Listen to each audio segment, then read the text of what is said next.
जाने जान ड्रामे में जीनत महानूर के घर आने के मकसद के बारे में भी आगाह करती है और केशवर के घटिया इरादों से भी उसको खबरदार करवाती है। अब वाकई महानूर इस बारे में चौकन्ना हो जाएगी।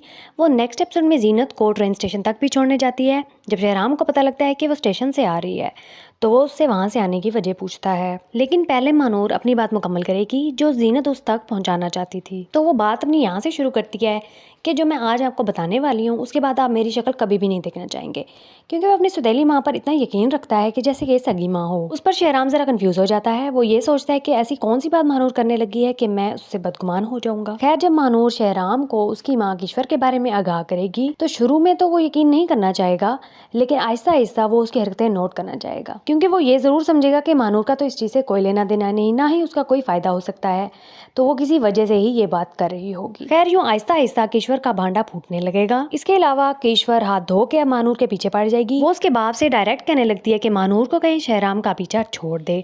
उसने हवेली तो आना जाना छोड़ दिया, लेकिन शहराम को नहीं छोड़ा। उस पर उसका बाप बहुत ही ज्यादा हैरानी से ये बात सुन रहा होता है कि कितना घटिया इल्जाम मेरी बेटी पर लगा रही है।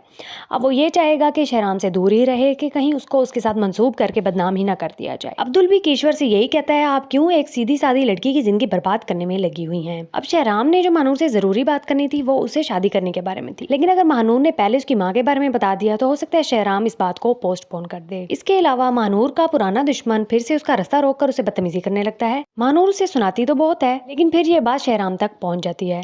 शहराम फिर उसके घर जाकर उसकी हड्डी पसली एक कर देगा कि आइंदा वो इस काबिल नहीं रहेगा कि वो महानूर को फिर से परेशान कर सके। दूसरी तरफ महानूर का बाप फिर से उसको आकर यही कहेगा कि शहराम की माँ इस तरह तुम्हारे ऊपर इल्जाम लगा रही थी। महानूर उसको क्लियर तो कर देगी, मगर वो फिर भी नहीं मानेगा। वो चाहेगा कि महानूर वहाँ से नौकरी ही छोड़ दे, कि उसका आना जाना शहराम के सामने कम हो। इसके अलावा केशवर ने जो एस्टिमेट लगाया होता है कि तब तक जीनत ने घर पहुंच जाना था, वो नहीं पहुंचती। वो ये बात शहराम को बता रही होती है, तो शहराम हैरानी से उसकी बात सुन रहा होता है।